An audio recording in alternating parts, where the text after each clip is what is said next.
Tragedy in Navasota as the community mourns the loss of a former fire chief and his wife. We talk with those in Grimes County who knew them best. And National News Literacy Week continues. Today we show you how slowing down for just 1 minute can protect you from misinformation. Your Krhd News at 5 starts right now. Connecting the Brazos Valley, this is KRHD News.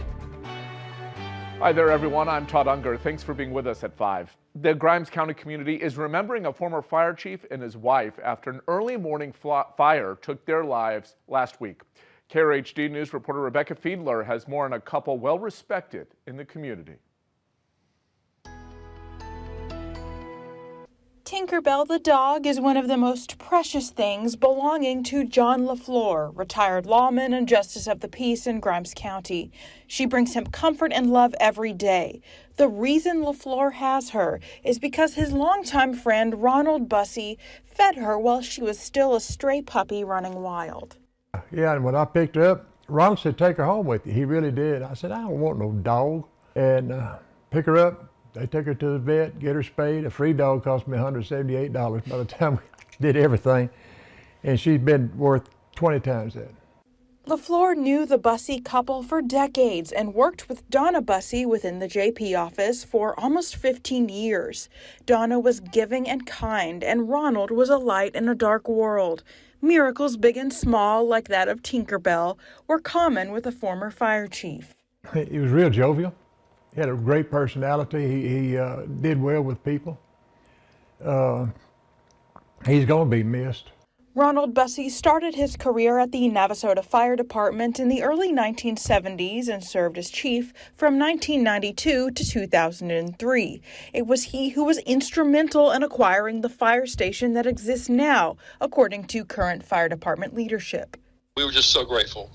His expertise, his gentleness. I was afraid of pushing too hard on her chest, and he knew how to do it. People in Grimes County have stories of how Bussey helped save them and their loved ones from peril.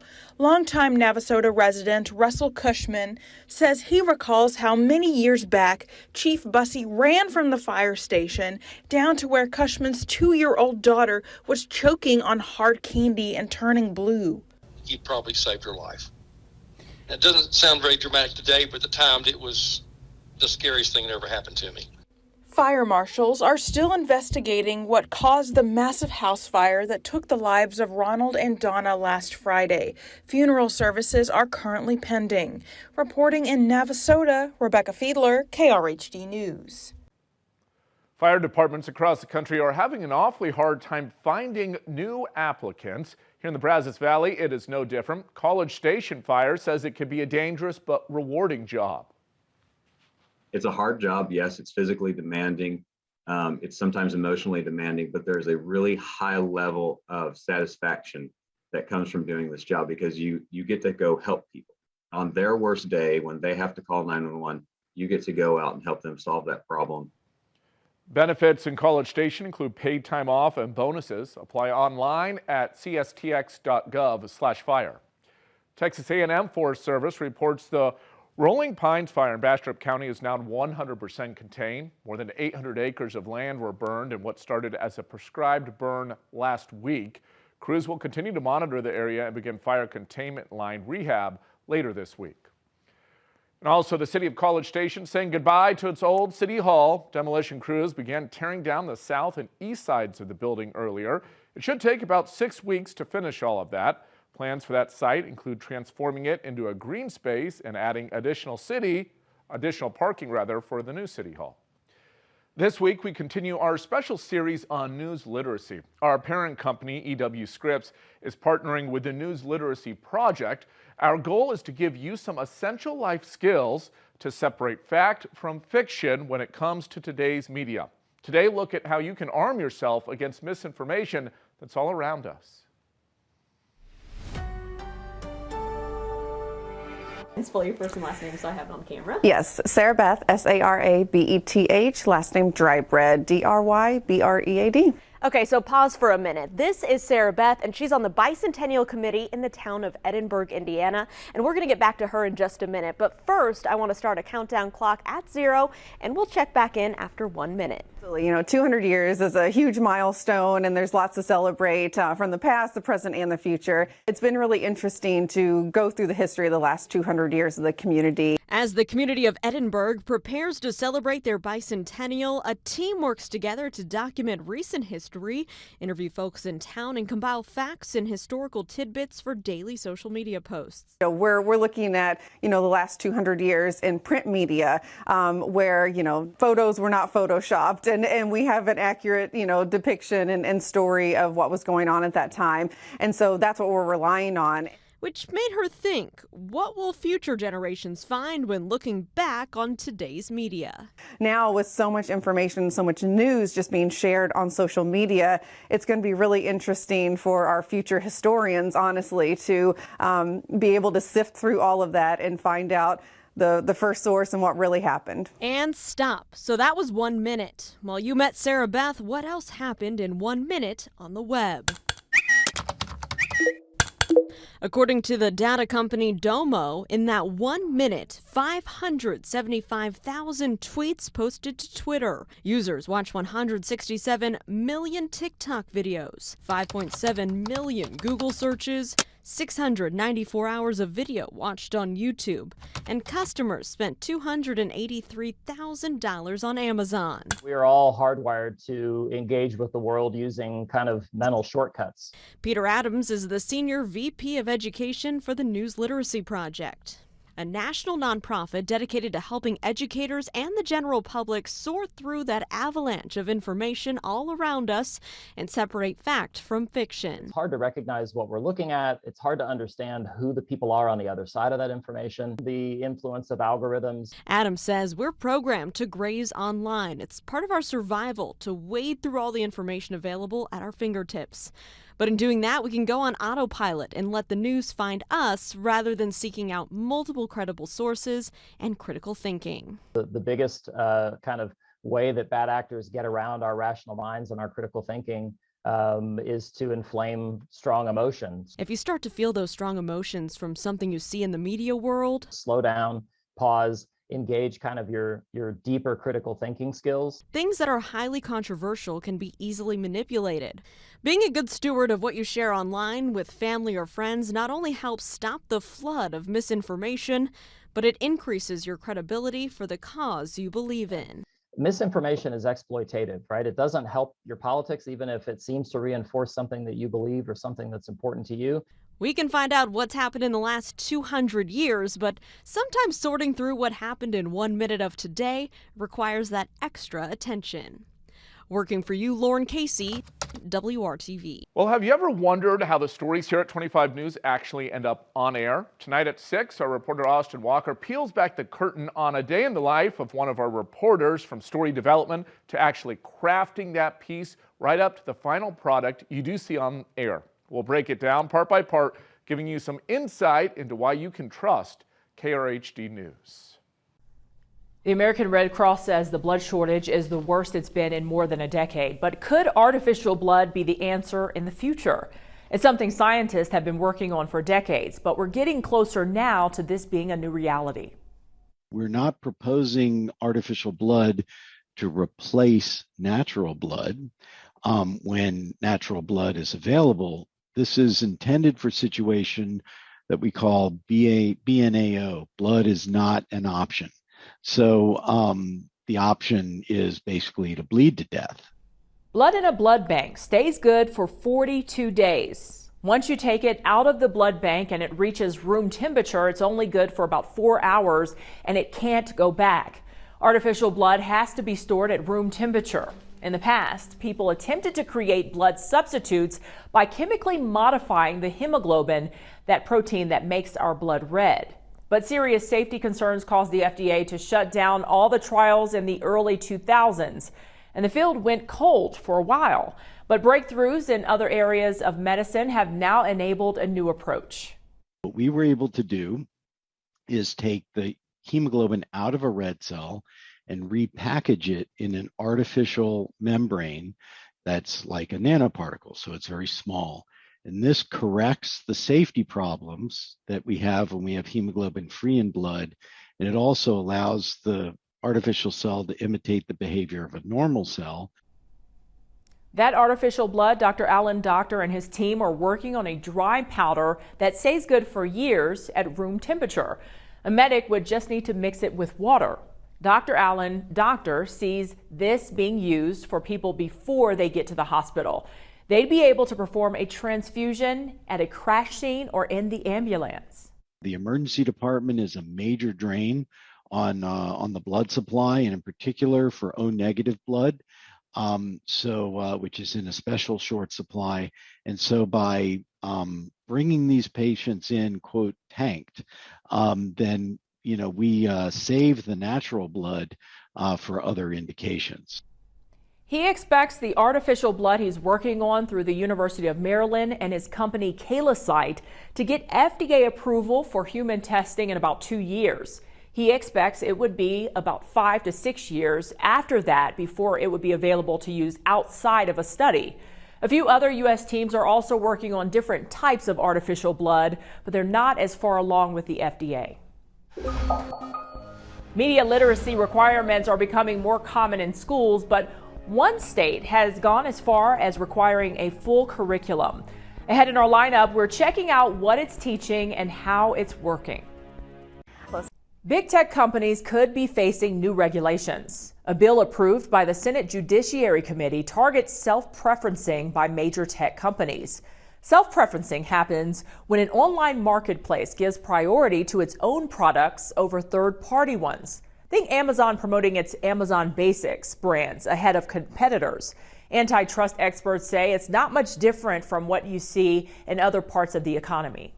You go into any grocery store, you will find brand name products, and you will find the in-house product, the private label product. You'll find Cheerios and you'll find the generic competitor to Cheerios. The bill is specifically targeted at companies with more than 1 billion monthly users, companies like Amazon, Google, and Facebook parent company Meta. The bill sets rules for self-preferencing, but also bans companies from exploiting data they received from third-party companies. Legislatures say they're trying to balance the concerns of small business with the rights of the major tech companies. I want to stress that this bill is not meant to break up big tech or destroy the products and services they offer that many of us, including myself, enjoy and use. Rather, the goal of the bill is to prevent conduct that stifles competition while ensuring that pro-consumer innovations and offerings are still available. The bill passed the Senate Judiciary Committee with bipartisan support. It will eventually go to a full Senate vote, then must pass the House. Several senators say they expect major changes before any new rules become law. As more focus is put on people experiencing homelessness across the country, we're looking at what's working to address the issue. Advocates say the solution has to be more than just providing services and instead building a system. Shelters are also opening up in areas where they haven't been before, in more suburban places. One of the newest efforts is underway in San Diego. Case managers are checking on progress with homeless people and setting them up with services.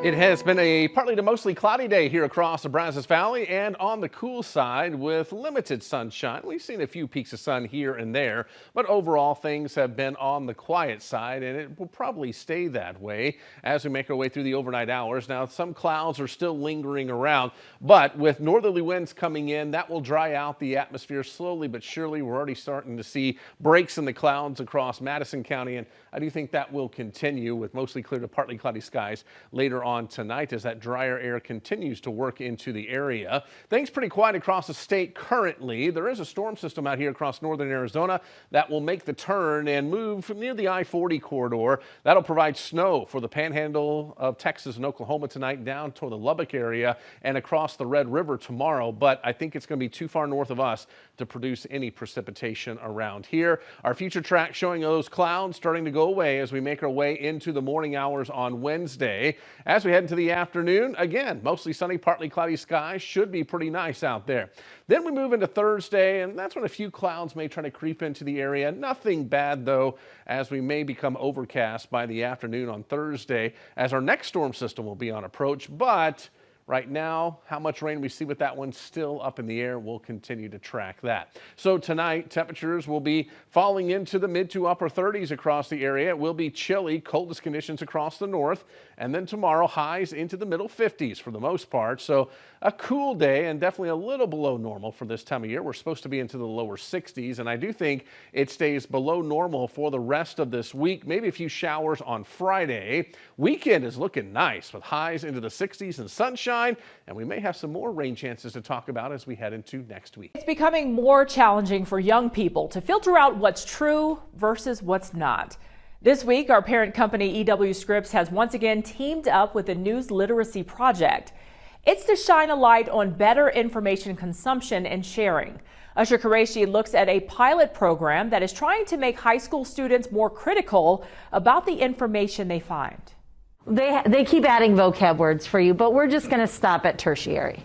This group of students inside Adrian Toomey's 9th grade biology class are learning more than just science. We have done a couple of lessons on choosing quality sources of information. Why? For the last 2 years, the Neuqua Valley High School in Naperville, Illinois, has been taking part in a pilot program, integrating news literacy into subjects like biology and geography. As we go throughout the entire year, it's repeatedly embedding it into how can I use this, and I'm actually applying it in that moment. Researchers at the Stanford History Education Group recently completed the largest study of its kind, analyzing high schoolers' ability to evaluate real sources online. Unfortunately, our research has shown that students struggle to make even basic evaluations of online information. Following 6 years of study, Joel Breakstone, the director of the group, and his colleagues developed the pilot news literacy curriculum being used here at Neuqua Valley. What we've set out to do is try to help people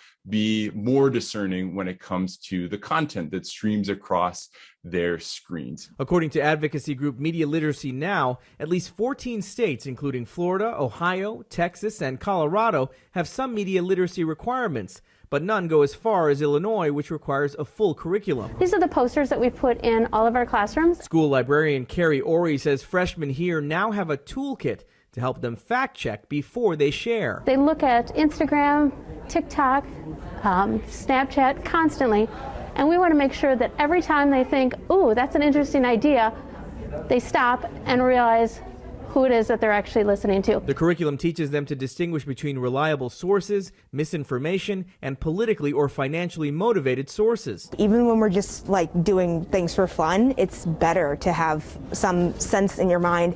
Maybe this isn't exactly what I should be reading, or maybe this isn't exactly what's right. Let me check, just for safety. Breakstone found that one strategy that helps students weed out dubious information most effectively is something called lateral reading. So rather than reading up and down on an unfamiliar website, they open new tabs in their browsers and read across the tabs. They read laterally. So, we're going to define lateral reading. World geography teacher Deanna Lindsay regularly tests her students with content to determine its reliability. We have done it at the 9th grade level, hoping that we can scaffold it through all 4 years of high school. And it appears to be working. Students are getting better at spotting questionable sources. I don't want to put all my trust into random places on the internet when I don't know who they are, I don't know who they work for, I don't know where they're getting their information from. Do other sites say the same thing? Is it credible? Next year, curriculums like this will become mandatory across the state. I'm Usher Qureshi reporting. All right, Usher, thank you for that report. Well, a final check of our lineup, a new survey finds many Americans feel financially cheating on their partner can be just as bad as physically cheating. The consequences experts say this can have and how to avoid it. World News Tonight is just ahead on this Tuesday, and then we're back in 30 minutes at 6. We'll see you then.